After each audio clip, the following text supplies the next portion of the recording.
እንዴት ነው የሚባለው የሞቀ ሪሌሽንሺፕ ውስጥ ነበሩ መጀመሪያ ማናማ ኤርትራ መንግስትና ኢትዮጵያ መንግስት በተለይ በጦርነቱ መሰረታቸው ጊዜ በጦርነቱ ወቅት የአሁኑ መንግስት ነው በጦርነቱ ወቅት እሺ በጣም የመጣው ዕድል አግኝተዋል። ገባ ኤርትራ በጣም ኮልድ ከሆነ የ20 ዓመት ምናምን ቆይታ በኋላ ነው የመጣችው። የሆኑ ብዙ ነገሮችም ነበሩ ለነሱ ሊና የማይታረቁ እነኚህም ኦብዘርቭ ያደረጓቸው ነገሮች አሉ።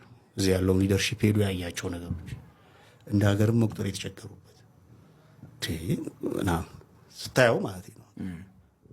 ገባ በጣም ከዛኛው ኬዝ የሚለይ አንድ ነው ብላል ማለት አይደለም። እንዲህ አይነት ነገሮች አሉ። ግሪቪያንስ ልዩ ነው። ከዛ በኋላ እነኛም ደግሞ ያደረጓቸው ነገሮች አሉ። በቃ የሚያስቁ ነገሮች እንደ ምክንያት የሚያደርጓቸው ለመጋጨታቸው ራሱ በጣም ኦልድ የሆነ ምናምን አካሄድ ትሪኮቹ ምናምን አሁን ግራም ማለት እንደገባ አንተ በቃ ብላክ ማርኬት አግበስብሰት ይዛል እንደ ወዳጄ ነው ምናምን ብላተው ሁሉም ነገር ግራም ማለት የመጣው ሰው ብዛቱ ተረስቷታል እኮ በቃ በተከፈተ በስድስተኛው ወር በቃ ኢትዮጵያ ናቸው እኮ አብዛኞቹ። ይሄንን ስታይ ስትራቴጂካሊ አንተም ልታስብ ትችላለህ። ያንን ጠባሳ ያንን ቁስል ምናምን ልትልጠው ትችላለህ። ከዛ ደግሞ ራሱ የኤርትራ መንግስት ባህሪ ሊያጠፋ የሞከራቸው ነገሮች የሚያስባቸው ካልኩሌት ሊያደርግ የሚፈልጋቸው ነገሮች በጦርነቱ ወቅት ምን ማድረግ እንደሚፈልግ ምናምን እንዴ አንተ እንዲህ ከትቤሊፍ ትስማማለህ ምናምን ብለህ ትጋጫለህ እንዴ? ምን ማለት ነው? ለምሳሌ ምን ማለት ነው? እንደ ሀገር እኮ ነው ኮሚኒኬት የምታደርገዋል። ከአሜሪካ ጋር ያለን ግንኙነት አስተካክል ምናምን እያልክ ልትፈተፍት ትሞክራለህ። ምን ማለት ነው? ለኢትዮጵያ ምን አይነት ጊዜ ነበር ያሳለፉት የነበረውን ዓመት ብላ አሁንም እኮ ነው ከአሜሪካ ጋር ለምን አብሮ ነው ያቸው ከዩኤ ጋር ለምን አብሮ ይሰራል ይላል ይነሳና አያቸዋለሁ እኔ እነሱን በደምብ ቼክ እኮ ስለማረጋቸው ነበሩ ከዩኤ ጋር አብሮ ሰርተው ነው እነሱም እዚህ ጋር የደረሱት። ገባያ ኦልድ ስኩል ድሮ በረሃው ላይ የሚጋጩባቸውን ትሪኮች ይዘው ነው የመጡት። በቃ በጣም ከባድ ኮሎኒያል ማይንድ ሴት ነው ያላቸው። በቃ ከዛ ትግሬና ኢትዮጵያ ያላቸውን ኮሚኒኬሽን የሚያሰሉበት መንገድ ከጦርነቱ በፊት ቢሊፍ ምን አይነት ዕዳ ይገጥመው ታውቃለህ? እንዳለ አጌንስት ኢትዮጵያ ቶታሊ አጌንስት የአማራ ግዛት በሸዋ ግዛት ምናምን የሚቆረቆዘ ለመለየት እንዲጫፍ ላይ ያለ ሀገር አድርገው እኮ ነው የሚያስቡት።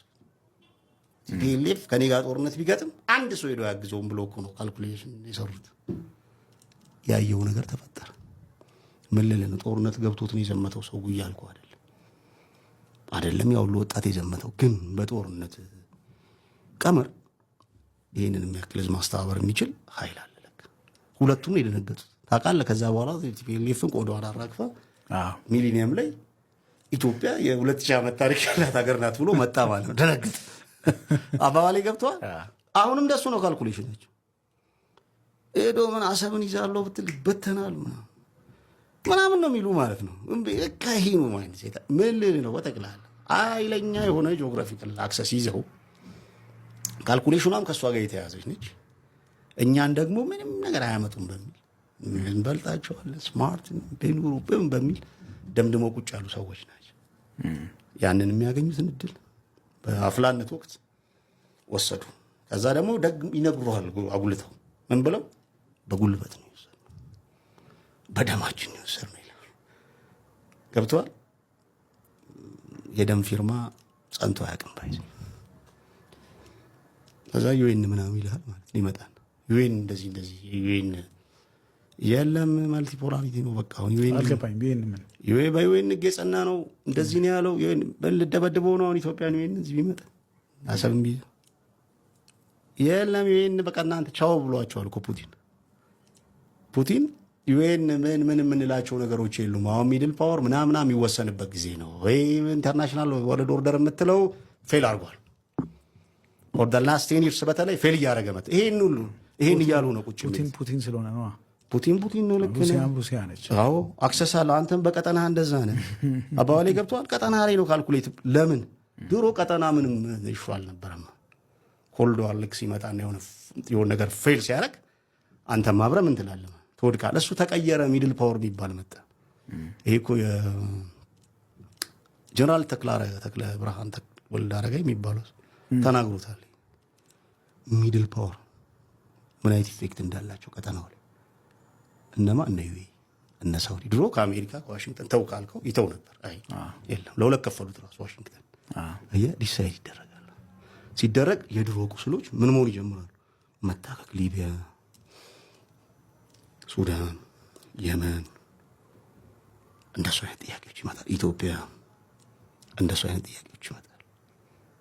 እዛ ማንም ማኑፕሌት ማድረግ የምችላቸው አይደል። የሆነ ጊዜ የሆነ ሰው ማኑፕሌት አድርጎ የወሰደውን በወልድ ወደ የተጠቀመውን አሁን ደግሞ ስመጣ ቀጠና ላይ በምን ወደ ማመን ይመጣል? በኮምፒቲሽን ወደ ማመን። የኮምፒቲሽን ዘመኑ ተግባብተና እሱን የምትወስንበት የራስ ኃይል የራስ የሴኪዩሪቲ ምናምን አፓራትስ መዘርጋት። ሌሎች ኃይሎች ከአሜሪካና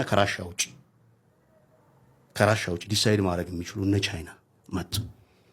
ስለዚህ ኢንተርናሽናል ራይቫልሪ፣ ሪጅናል፣ ከዛ በኋላ ወደ ሎካል ምናምን ሎካል ደግሞ ውስጥ ይሆንና እሱ ላይ ትመጣለህ ማለት ነው።